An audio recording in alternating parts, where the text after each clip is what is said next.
El deseado de todas las gentes, capítulo 8, la visita de Pascua, parte 2.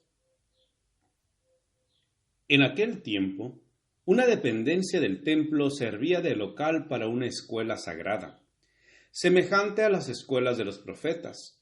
Allí rabinos eminentes se reunían con sus alumnos, y allí se dirigió el niño Jesús. Sentándose a los pies de aquellos hombres graves y sabios, escuchaba sus enseñanzas. Como quien busca sabiduría, interrogaba a esos maestros acerca de las profecías y de los acontecimientos que entonces ocurrían y señalaban el advenimiento del Mesías. Jesús se presentó como quien tiene sed del conocimiento de Dios. Sus preguntas sugerían verdades profundas que habían quedado oscurecidas desde hacía mucho tiempo y que, sin embargo, eran vitales para la salvación de las almas.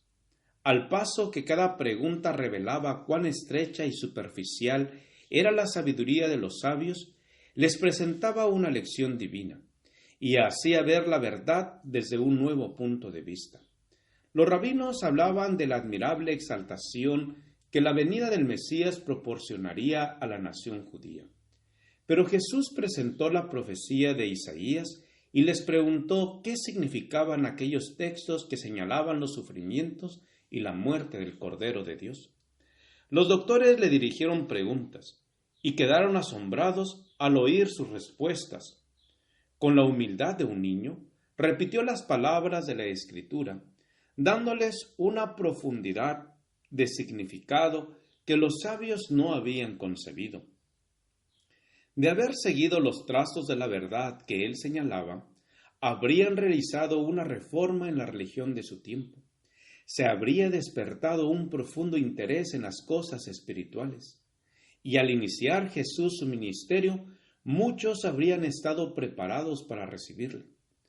Los rabinos sabían que Jesús no había recibido instrucción en sus escuelas, y sin embargo, su comprensión de las profecías excedía en mucho a la suya.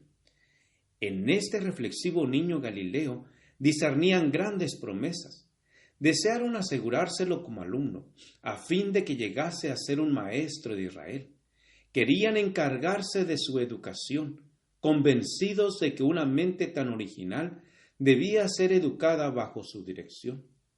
Las palabras de Jesús habían conmovido sus corazones como nunca lo habían sido por palabras de labios humanos. Dios estaba tratando de dar la luz a aquellos dirigentes de Israel y empleaba el único medio por el cual podían ser alcanzados. Su orgullo se habría negado a admitir que podían recibir instrucción de alguno. Si Jesús hubiese aparentado tratar de enseñarles, habrían desdeñado escucharle, pero se lisonjeaban de que le estaban enseñando, o por lo menos examinando su conocimiento de las Escrituras. La modestia y gracia juvenil de Jesús desarmaba sus prejuicios. Inconscientemente se abrían sus mentes a la palabra de Dios y el Espíritu Santo hablaba a sus corazones. No podían sino ver que sus expectativas concernientes al Mesías no estaban sostenidas por la profecía, pero no querían renunciar a las teorías que habían halagado su ambición. No querían admitir que no habían interpretado correctamente las Escrituras que pretendían enseñar. Se preguntaban unos a otros, ¿cómo tiene este joven conocimiento, no habiendo nunca aprendido? La luz estaba resplandeciendo en las tinieblas, mas las tinieblas no la comprendieron. Mientras tanto, José y María estaban en gran perplejidad y angustia. Al salir de Jerusalén, habían perdido de vista a Jesús y no sabían que se había quedado atrás. El país estaba entonces densamente poblado y las caravanas de Galilea eran muy grandes. Había mucha confusión al salir de la ciudad. Mientras viajaban, el placer de andar con los amigos y conocidos absorbió su atención, y no notaron la ausencia de Jesús hasta que llegó la noche. Entonces, al detenerse para descansar, echaron de menos la mano servicial de su hijo. Suponiendo que estaría en el grupo que los acompañaba, no sintieron ansiedad. Aunque era joven, habían confiado implícitamente en él, esperando que cuando le necesitasen, estaría listo para ayudarles, anticipándose a sus menesteres como siempre lo había hecho. Pero ahora sus temores se despertaron. Le buscaron por toda la compañía, pero en vano. Estremeciéndose, recordaron cómo Herodes había tratado de destruirle en su infancia. Sombríos presentimientos llenaron sus corazones, y se hizo cada uno amargos reproches. Volviendo a Jerusalén, prosiguieron su búsqueda. Al día siguiente, mientras andaban entre los adoradores del templo, una voz familiar les llamó la atención. No podían equivocarse. No había otra voz como la suya, tan seria y ferviente, aunque tan melodiosa. En la escuela de los rabinos encontraron a Jesús, aunque llenos de regocijo, no podían olvidar su pesar y ansiedad. Cuando estuvo otra vez reunido con ellos, la madre le dijo, con palabras que implicaban un reproche, «Hijo, ¿por qué nos has hecho así? He aquí tu padre y yo te hemos buscado con dolor». «¿Por qué me buscabais?», contestó Jesús.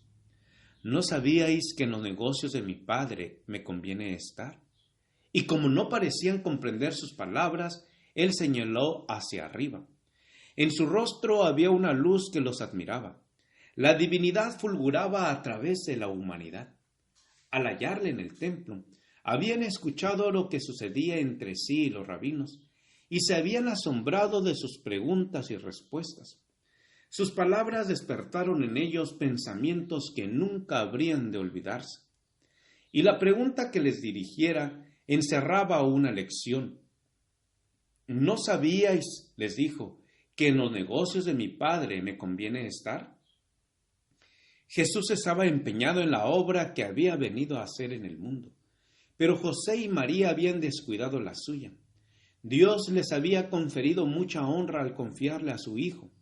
Los santos ángeles habían dirigido los pasos de José a fin de conservar la vida de Jesús, pero durante un día entero habían perdido de vista a aquel que no debían haber olvidado un momento. Y al quedar aliviada su ansiedad, no se habían censurado a sí mismos, sino que le habían echado la culpa a él.